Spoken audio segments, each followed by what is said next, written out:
Good morning. Good morning. How are you? It's great to see everyone here. Okay. Let's get started by telling you what we're thinking about this very special event. And then after that, we will be having a fire chat. We will have a conversation here on the stage, and then we will entertain questions from you. The last time that the IDB invited civil society to play a key role in our annual meeting was 2013. That means that was 11 years ago. And only last year, when we assumed the presidency, we had time to invite some of you, but very few, because we were short on time. And now you are part of this annual meeting. And the annual meeting, I think, is historic.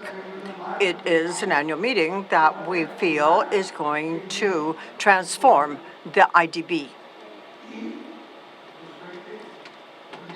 And fortunately, in this way, we feel that we will also be transforming the region. For the first time, we are going to have 3 major transformative changes. We'll have a new institutional strategy, that is where we want to head in 2024. You know that our development objectives are for 2030, and there we also have many reforms that are going to change the bank. Our relationship with civil society is a case in point. We're also going to have a greater capitalization, a new business model for IDB Invest, and that is going to produce major changes. It will double the size of IDB Invest, and we will have a new capital replenishment for IDB Lab, so as to provide it with a more sustainable business. So this meeting, which has you participating after so long, is a very important one. And I think that it will be remembered for many years or perhaps even many decades. As I said, one of the changes is our relationship with civil society. We want to make a major change in the way that we work with you. And that's why I deeply appreciate your being here today. Thank you for your time, for your efforts, because I'm sure that together we will engage in a more profitable partnership. So by working together, we create a win-win situation, because we can all be more effective, and in that way we can accomplish our joint objectives. That is our strategy, to work with you. And that strategy focuses on what is truly important: operations, projects, knowledge, programming. So you are a key partner for what we consider to be the most important things. We want you to keep us informed, also focused, and help us work in a disciplined fashion. So you are here not just because we think it is good to have you here. You're here because we need you. We need to hear from you, and you can be assured that we are going to be learning from your comments. We have a framework for civil society within the IDB group, and this is forward-looking.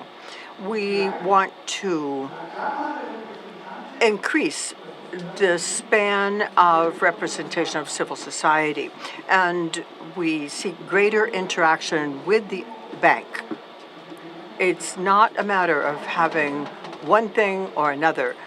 For us, it's important to see such a full room, because we think that this framework of work with civil society needs to be transparent. Transparent as we are in our work. And here I'm thinking of both the public and the private sector.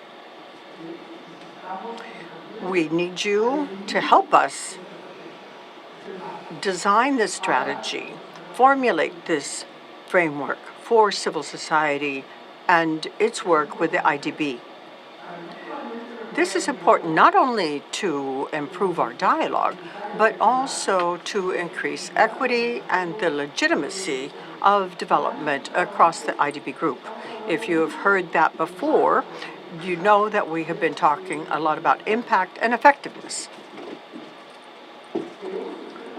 We want you to participate in developing country strategies.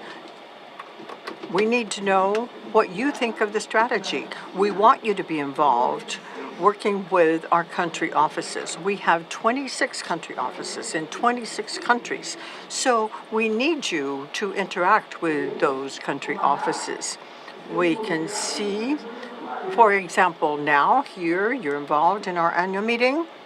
And today's meeting is the result of this new approach. It's a first step. And we have prepared not only this greater openness, but we are prepared for further steps in the future. Today's meeting is a follow-up on some meetings that we had last year in the United States with some of you, and now we are opening this up for participation by others. The new approach is important, and it will help assure the success of designing new programs.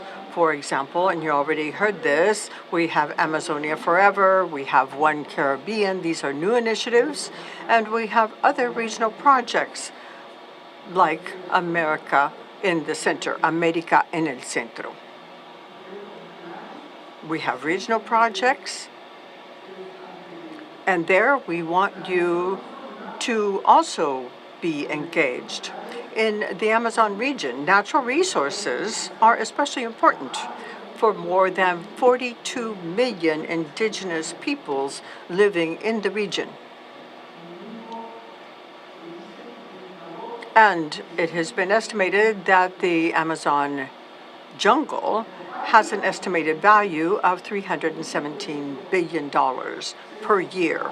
Now, we have a project that favors organizations that group indigenous populations and their communities, as well as Afro-descendants and traditional peoples.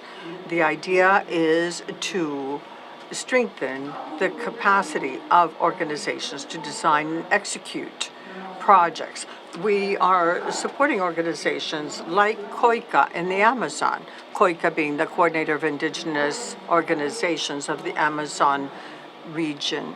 So the idea is to boost the capacities of local communities, and we hope to be able to work in the field during the implementation of all of these projects. This new approach also helped us identify emerging concerns regarding food security in some countries. And this is one of the top priorities in our institutional strategy.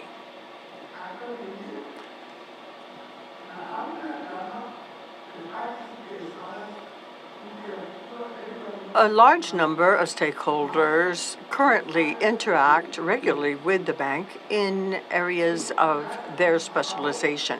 This compared to the past, where we repeatedly involve the same groups from civil society in our projects. There are new channels, new ways of influencing bank activities, including a direct interaction with our specialists and our country offices. So this new framework includes, one, interaction with our technical people, also working in our country, working with our country offices, local strategies, and partnerships. And we think that that is what we can develop working with you. I know that our relationship of IDB with civil society will improve under the bank's current administration. We need to work with you because in this way we can better serve the populations that we support. By working together, we can do a better job. And that is why we are injecting new efforts into our relationship. And you can see that now that we have this opportunity to exchange views. So I am looking forward to today's conversation, and I look forward to hearing your comments. And with that, I invite Anabel González, Vice President for Countries. She is here with me, and we will now begin our conversation. Thank you very much, Mr. President, and good morning, everyone. A few weeks ago, we began a process working with civil society to invite civil society to submit questions for the president. And we received several questions. And now, Mr. President, I would like to share some of those questions with you. The first question comes from Leonardo Tripa from Indian Law Resource Center. And the question is the following one. And it comes from the work done by the Indigenous Law Center, and that has to do with the work they do. What measures are being adopted by the IDB group to stop deforestation in the Amazon, to protect its biodiversity, contribute to legal certainty in the indigenous lands, and eradicate poverty from these communities? Well, I did mention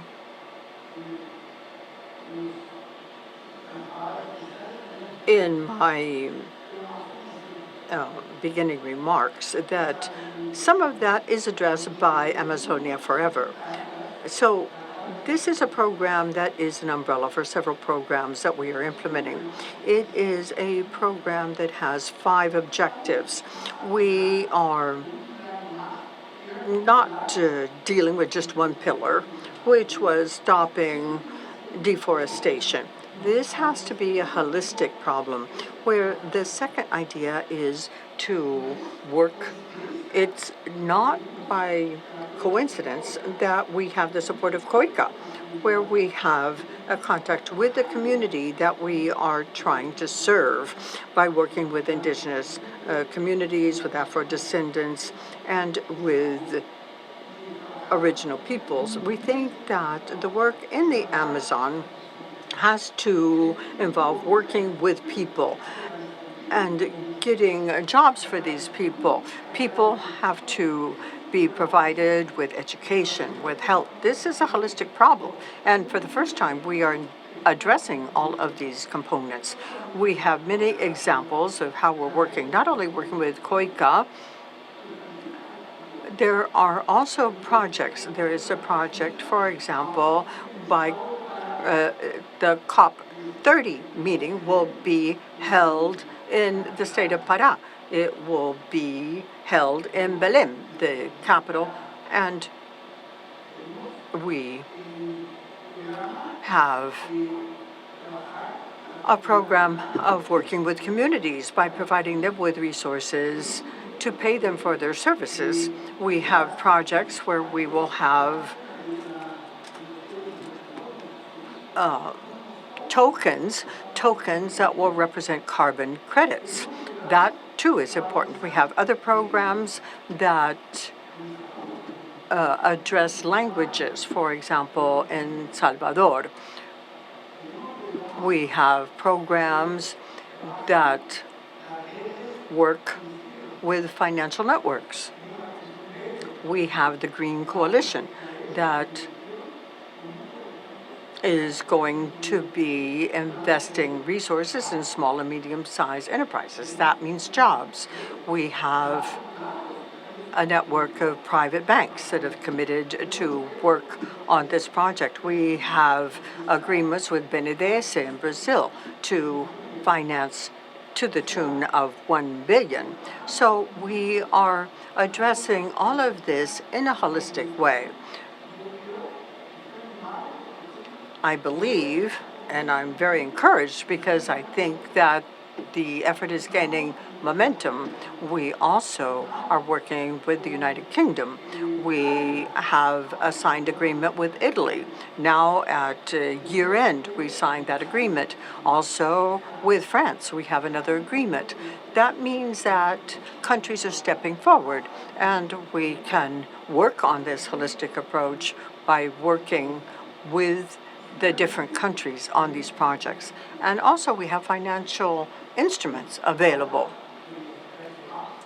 There's talk of debt for nature swaps. That too supports nature. So this means we're swapping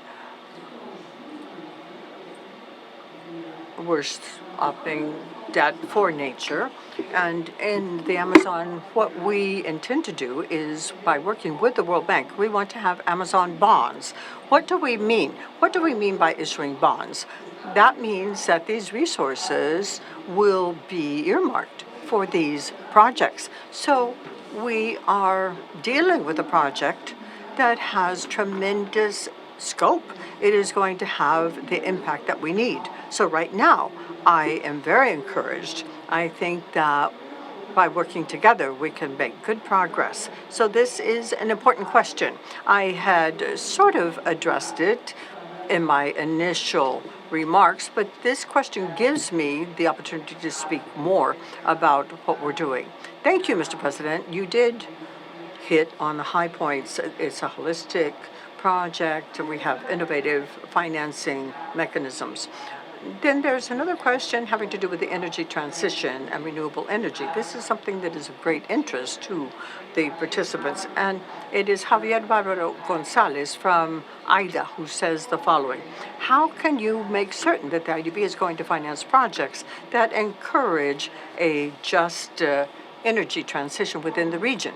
Well, that is a very important debate. You know that the energy transition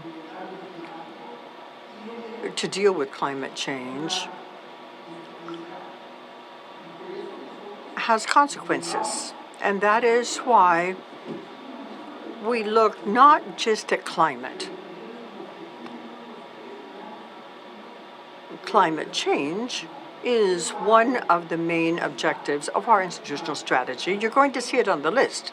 So we have both adaptation and mitigation to climate change. This is tremendously important.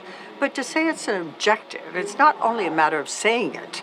We have to look at what we're actually doing.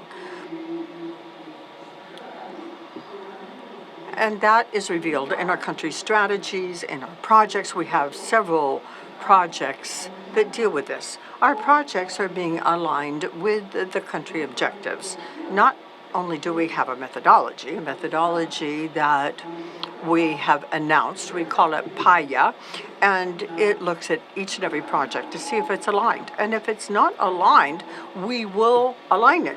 And I am happy to be able to say that we were the first multilateral bank to be able to announce that we are 100% aligned and that all of our projects are aligned. So what projects are we talking about? Let me give you a couple of examples. First, RELAC. RELAC is renewable.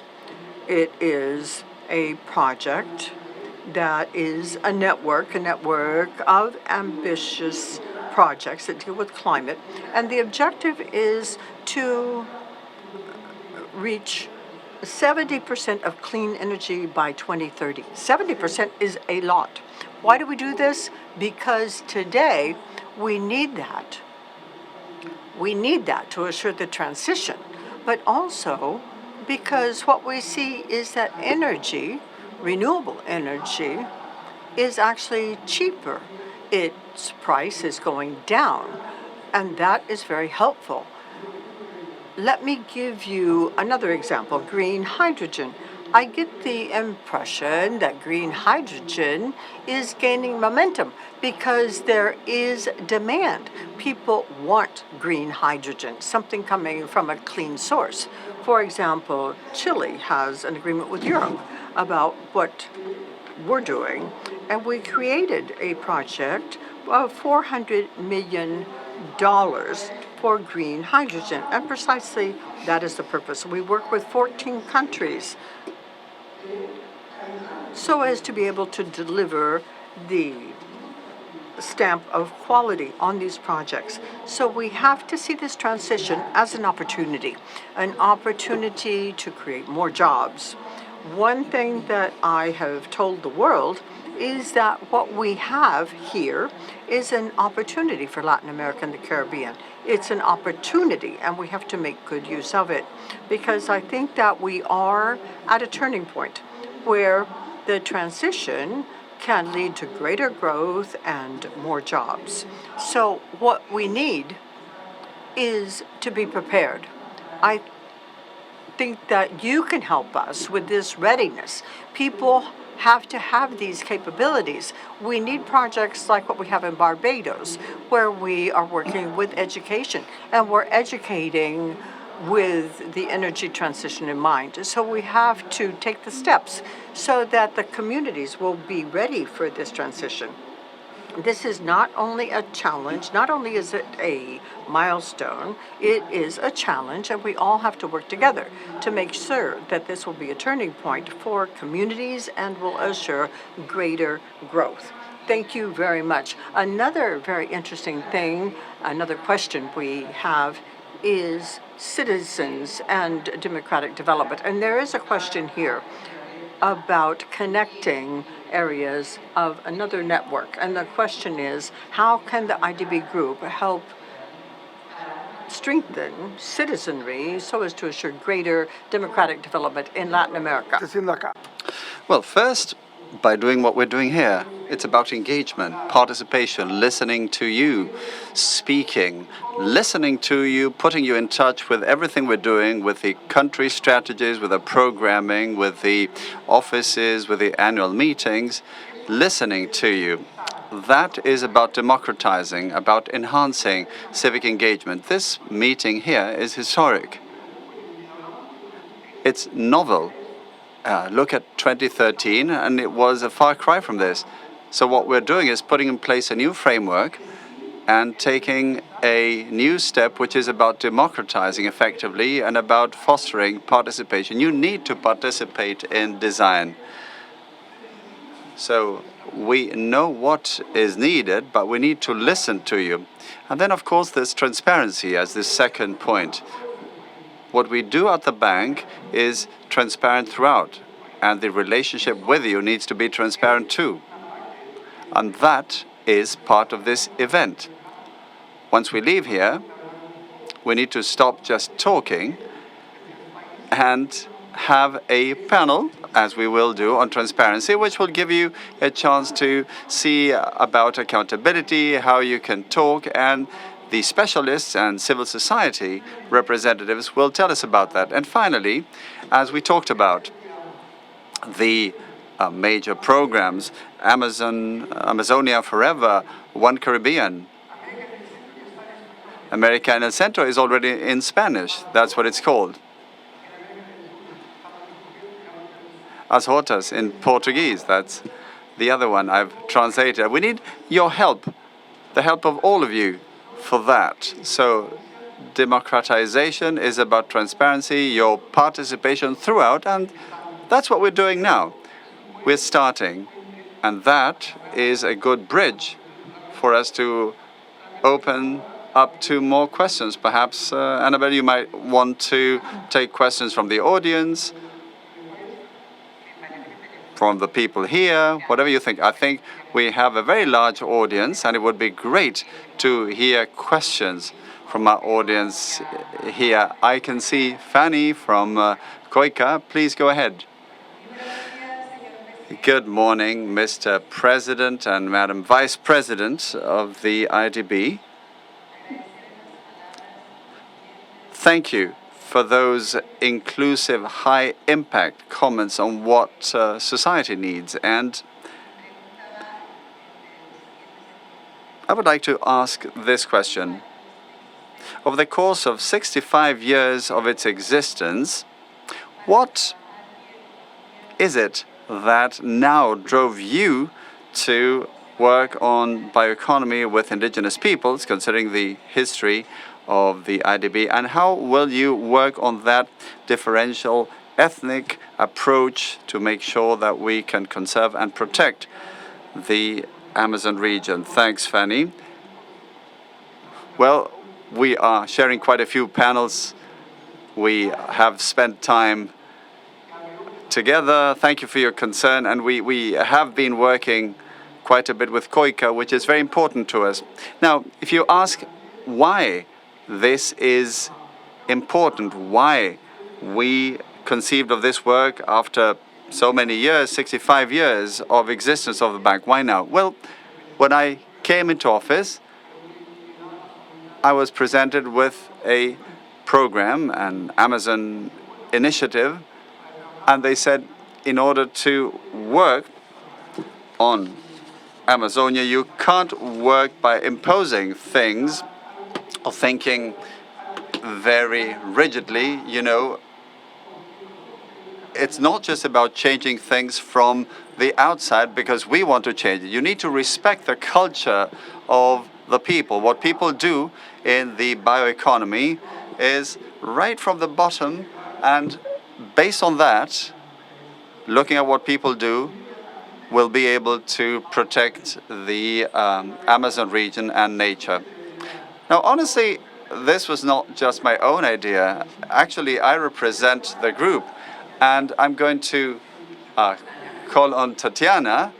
Why don't you join us? Come and sit over here. I can assure you she knows a lot more about this stuff than I do. So please, take a seat. She will give you all of the answers to all questions from now right until the end. Well, starting with the question on fighting deforestation, one of the most effective ways of fighting deforestation is by pursuing economic activities that see the rainforest as a source of economic potential and divert economic interest away from other groups that cause deforestation. So that's part of the answer. And what else? What else do we do? We also support national governments in plans to combat deforestation, as this is a broader issue than just working with indigenous populations. It's about working on all aspects of society. We also look at ways to optimize urban productivity, because urban issues are also indigenous issues. It's also about fighting deforestation, about protecting the rainforest, about conservation. So the IDB sees the Amazon region as strategic to the region, to South America, and to the world as a whole. And that gives you an opportunity for joint work, considering the different levels and scales and people in the region. It's a long-term major challenge, but we have started, as the President and Vice President have said, we have already started. We are already undertaking major efforts and seeing significant achievements as well in the Amazonia community. The Amazonia Fund for Life, among others. Well, we are working to strengthen the indigenous economy, also with CONAF, with Brazilian Afro-descendants. We're also working with Venezuela, with CPI. I knew you would have all of the details. But the fact that Tatiana is here is not just to answer and say what we're doing on the ground, but also to offer transparency so that you know who the person is, where they are. You see her here, you know who to talk to, because talking to me may be very important, but it's not enough. You need to talk to the people on the ground. You need to the people who are there. And in the case of Amazonia, it's Tatiana and the whole group that's offering support. It's a very large group. Thank you so much. Thank you, Tatiana. Again, I see another question coming up. Please go ahead. Good morning, Mr. President. I'm Catalina Escobar. I'm from Macaya, an organization dealing with technology and innovation for social change. And we have seen firsthand the barriers and gaps around technology and digital infrastructure.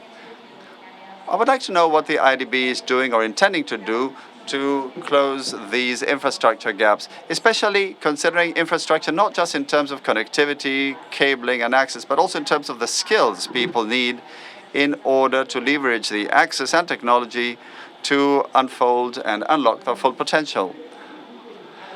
Thank you.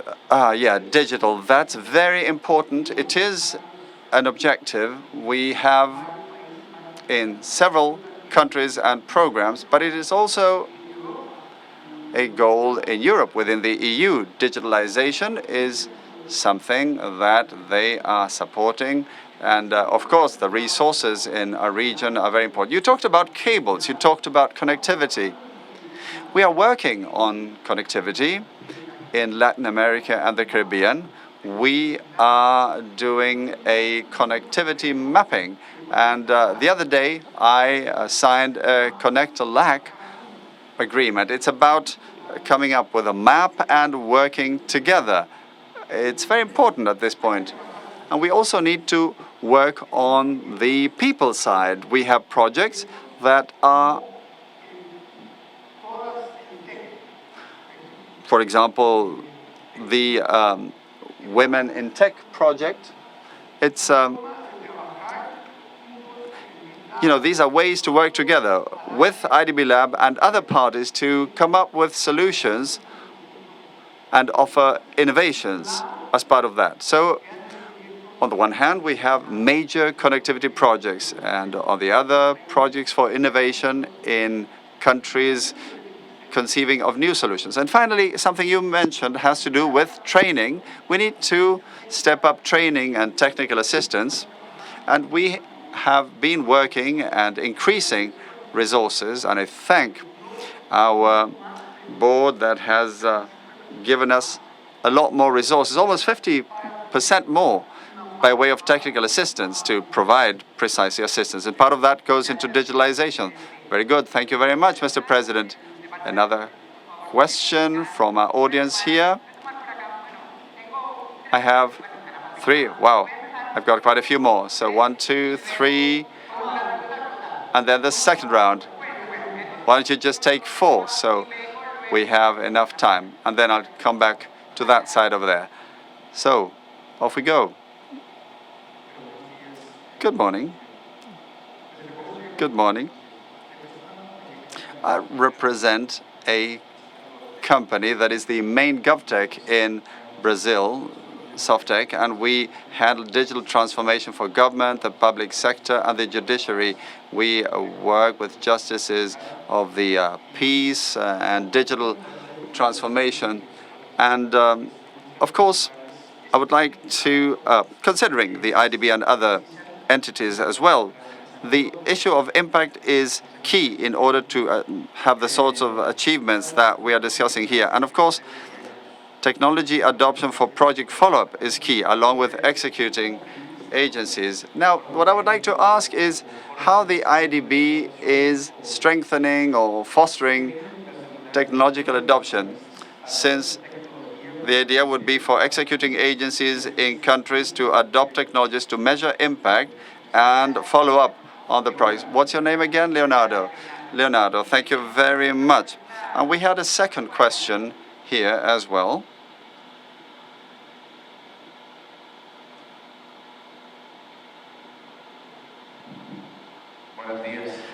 Good morning. Rafael Escudero is my name.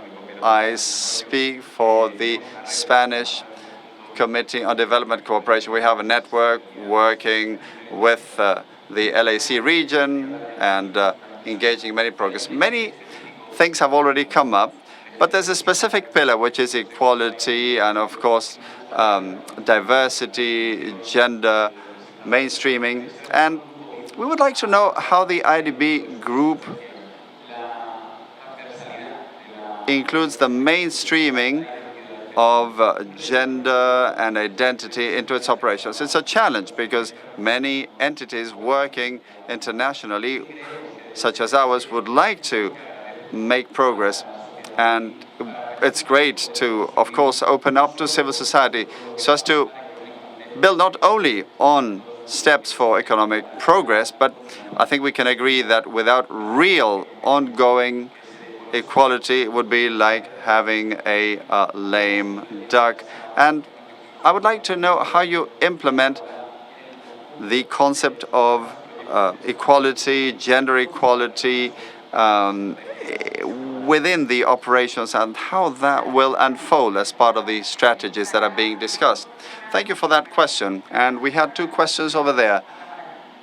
One here, one there.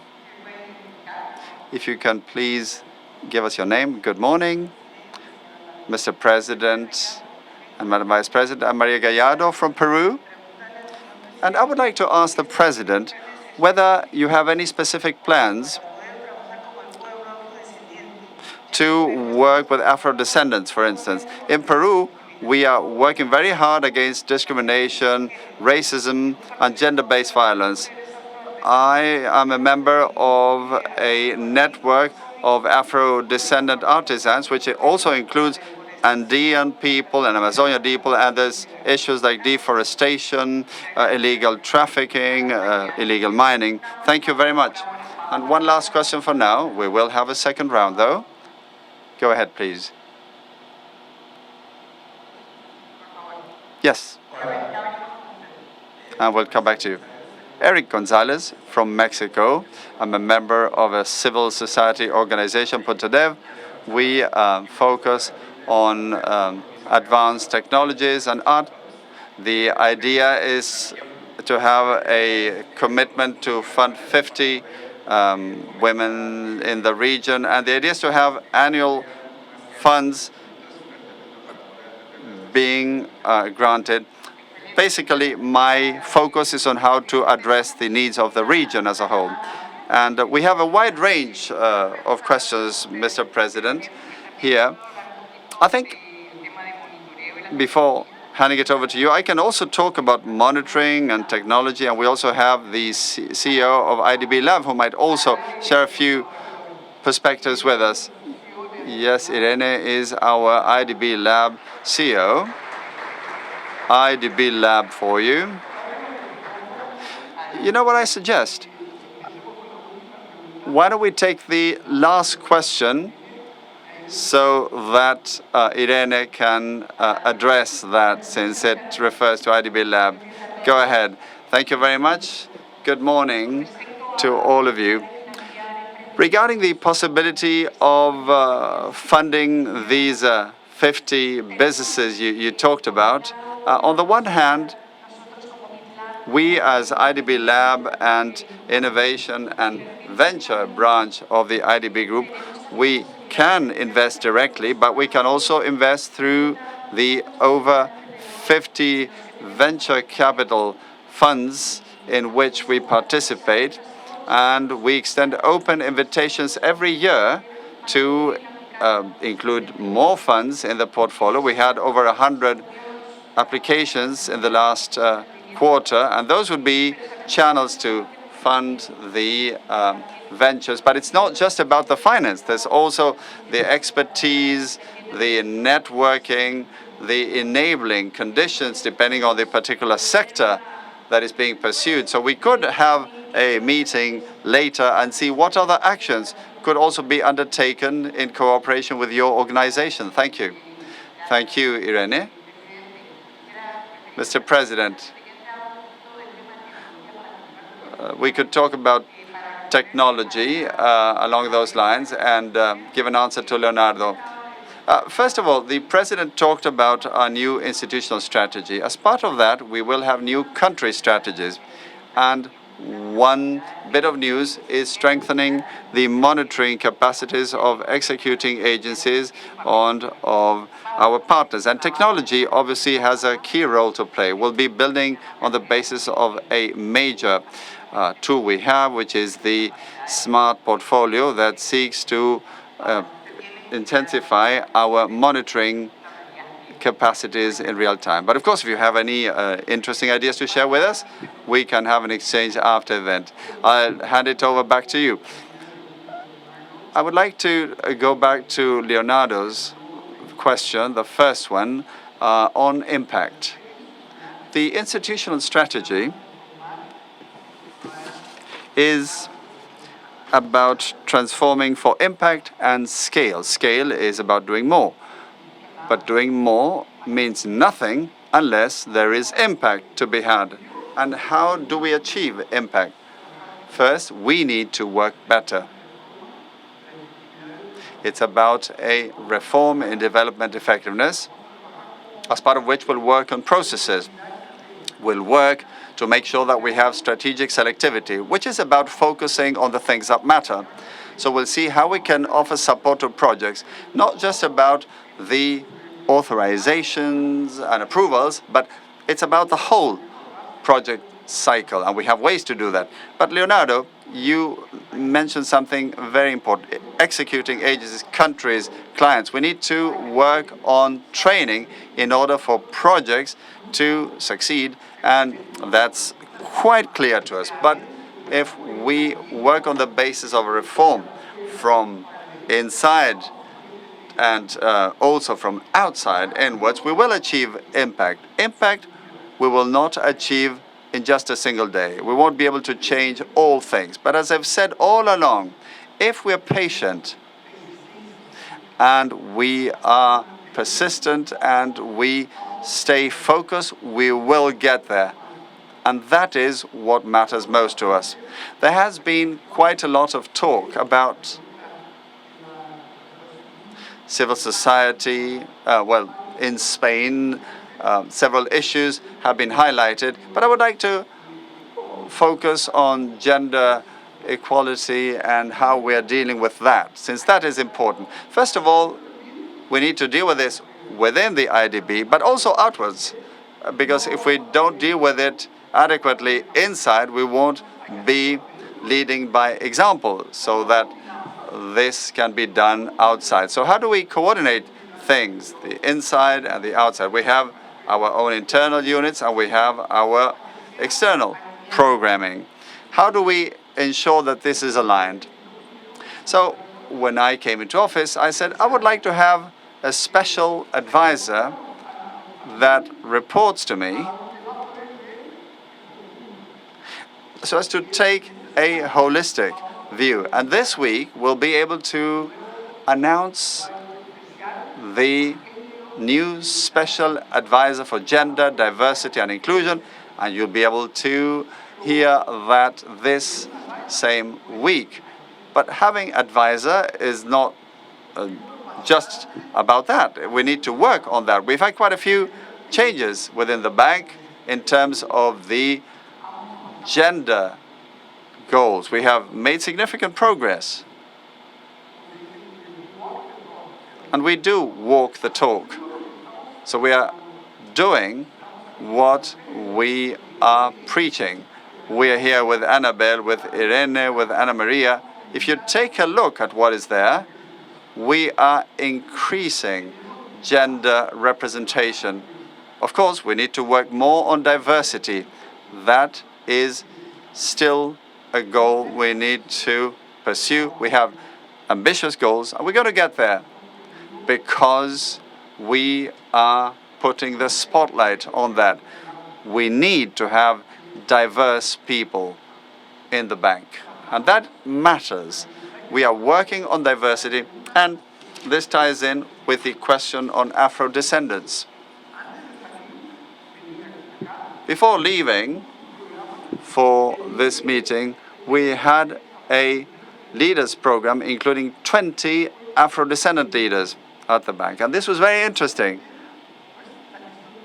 because it's not just about the 20. We're talking about 20 leaders, and that was a true example for the bank. And that's something we can then also pass on to the outside world. And This means that gender and diversity are cross-cutting issues. So we talk, we explain, we have goals, but we have targets and ambitions that are cross-cutting. What does that mean? That all projects should also consider gender and diversity issues. And this is something we are working more and more on. I talked about a program that I'm told will be discussed today. It's a program in Brazil that also includes a component related to gender and diversity. And this is something you will have a chance to see what we're doing on the ground. I think that is important. So we are working inside the organization and also outwards with ambitious goals and specific programs. And one of those you will have a chance to hear about today. I think that would be my comment. Thank you, Mr. President. I think we still have room for 3 or 4 more questions. We had a gentleman over there, and sorry, you're in my blind spot. Thanks for the reminder. And we'll take a couple more questions over here. Please go ahead. So let's take both of them. Hello, I'll try and keep it brief so that time is enough. Good morning. I'm Isabel from Colombia, from the Family Clearing Fund in Caldas, and I'm here with a colleague. My question is on productivity. In Latin America and the Caribbean, we are the ones who have the largest number of working hours, and still we are the least productive ones. How can the IDB support civil society organizations and private non-profits in order for us to learn how to implement productivity, automation processes, so that we can become more productive with a view to strengthening this and for us to truly grow as a region? Who should I contact? Who should I interact with? Who should I talk to? Because I have projects. Excellent, Isabel, thank you. Feliciano Racen, I represent the Dominican Evangelical Council, over 300 institutions, and congratulations to the IDB on including civil society. What I would like to know is what projects or plans the IDB has in terms of the gap resulting from the climate change issue in the world and its consequences for food security. We see regions that were highly productive and are no longer productive due to climate change. What can be done? Thank you for your question. Next one. I'm Ana Inoue from Brazil, from the Itaú Foundation. I would like to ask how the IDB is positioning in itself in order to extend the scope of its focus on youth. Thank you. We take another question. Good morning, Julia Muñoz Alegre from the Economic and Social Development Council in Santo Domingo, Dominican Republic. My question is, what action, what measures is the IDB planning to undertake in this regard? And are you including civil society recommendations on transparency, democracy, and work to fight corruption? Thank you very much. One last question back there, please. Good morning.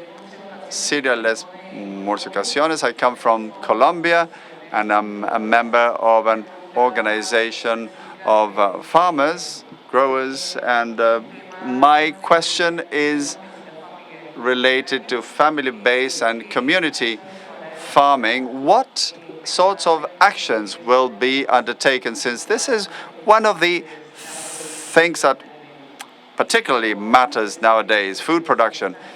And let me also say that I'm very pleased to hear that you are also thinking about women, about other social leaders. And on the ground, we want to be truly active actors, and we want to engage with the IDB. Thank you. Thank you. I will give the President an opportunity. We have quite a few more questions, but Mr. President, well, these are all very valuable questions. I would like to really delve into many of those. Well, of course, food security is a goal that I have been highlighting all along, and we are trying to see how we can improve things, not only for the countries individually, but for the region as a whole and for the world. I think it's an opportunity, since we can help deal with food insecurity in our communities, in our countries, but also I believe the region can leverage that in order to offer a solution from our region and for the benefit of the world. That creates work, creates jobs, and then comes that inflection point which attracts investments and positions our region in the world. So what the IDB wishes to do is to work on the ground while at the same time delivering global solutions. So you work locally for global solutions as well, which I think is particularly important. Now, how is the work done? There was reference to transparency, to fighting corruption. As I said, there will be a panel on transparency when we leave. But let me tell you a bit about my own interaction with governments. Often, we get criticism with regard to our procedures. They say that we are not agile, that things take a very long time, and there's other organizations that are supposed to be a lot quicker. I say hi and they give us the money. So that's one thing we get a lot. On the one hand, I think they may have a point. We need to be more agile, and I do see that there's a lot of red tape to be reduced and to be streamlined. But part of that has to do with the credibility and reputation of the IDB. There's the safeguards, the protection, so that when we engage in a project, we do so transparently, we do it the right way. There will be no risk of corruption or problems or issues relating to transparency. That's the way we work. We have independent ways to afford protection to all as part of our projects. So in a way,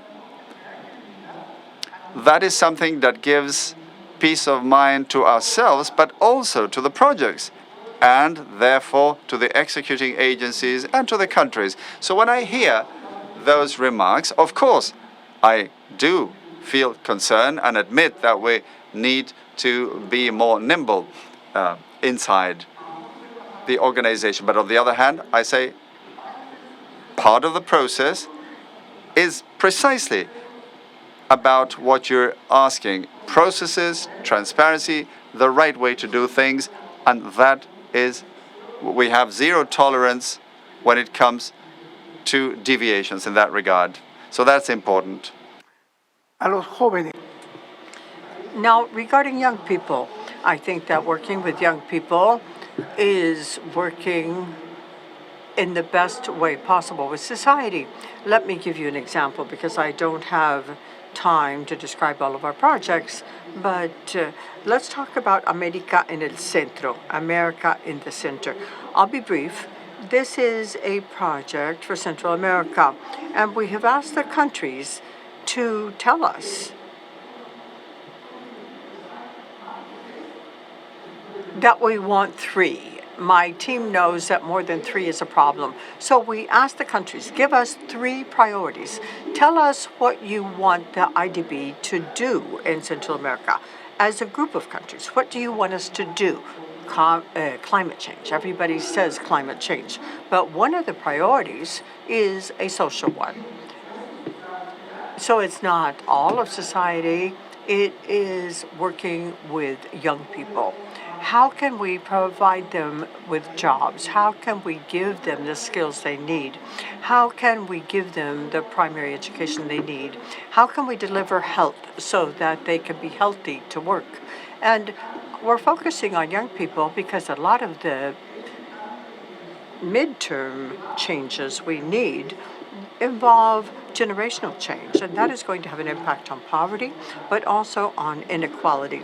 A lot of the inequality is not solved just with cash transfer programs. That too is important, but in the long term, the important thing is to provide everyone with an opportunity, and we have to begin with young people. That is key. Now, productivity. How are we doing on time? You can't go into many details. Well, I was going to call up Eric. Eric can come up just for a second, because Eric was working in the research department, and there the focus was on productivity. So you have like 30 seconds, Eric. Well, thank you. Thank you for this opportunity. And that was a great question on productivity, because in Latin America and the Caribbean, productivity, the increase over 30 years has been zero. And if countries grow, because we invest more, they grow because we have better prepared workers and because we're doing things better. And the contribution of productivity across the region has been zero. But in the countries where per capita income has gone up, have higher productivity, and this is because they have invested in education and health and infrastructure. And allow me to provide you with a specific example having to do with financial inclusion. That too is an important ingredient. In Chile, we did an experiment where we hired actors to go apply for loans in the banking sector. And just imagine what we found. We found that there is discrimination against women in terms of access to credit. If you measure how much is not loaned, it was $12 billion, taking the same risk across the two genders, because the characteristics were the same. The only thing is men look different from women. So socioeconomically, they were the same. So there is that difference, and we found it in Chile, but I'm sure the same applies to other countries. So thank you for that question, and we can discuss that bilaterally so that we can talk about the programs we have to support financial inclusion. I'm going to call on James. James is here, and I'll get him to answer the questions. Thank you, Eric. James is, well, I don't need to tell everyone who James is. But James is our CEO of IDB Invest, and IDB Invest is one of the arms of the IDB group. And the idea is to be transformational. He has worked a lot on transforming IDB Invest. So if you don't know James, here he is. Well, I'll begin. Here in the first row, you really can't see how full this room is. So I wanted to congratulate Anabel and everyone who worked on putting this opportunity together. It's truly impressive to begin our annual meeting in this way. So first of all, I wanted to respond to the question having to do with the cajas de compensación. Traditionally, multilaterals in the private sector work only with formal banks. Formal banks settle into the formal sector. And those of us who grew up working in Latin America, we knew that informality is huge. And there are other entities that provide knowledge and financing to vulnerable sectors of the population. And generally speaking, and a lot depends on the region. In the Caribbean, it is the building societies. In some parts of the region, it is a cooperative. In other parts, it may be NGOs. And basically, they all come under the heading of NGOs. And basically, and the president did touch on this, we are engaged in a transformation process. We're trying to transform the private sector so as to take on greater risk. And that is why we see cooperatives, we see the cajas de compensación and NGOs as a vehicle, so as to allow us to reach vulnerable, unprotected populations that we could not serve through other financial mechanisms. And we're doing that working not only with money, but also with knowledge. A lot of what we're doing is to support the productivity of these organizations, to make them more productive, more sustainable over time. And part of that work has to do with technological advancements and greater productivity. So also, I would like to touch upon the concept of food security. That was one of the questions, and it's one of our major points of business. We talk about from soil to plate. That is what we call it. So it's a whole food chain. And as we know, Latin America and the Caribbean are a breadbasket for the whole world, especially if you look at what is happening in Europe. And that is one of the major focuses of the work we're doing. Thank you. I think I'll call you James instead of James from now on, since we're here in the Spanish-speaking country.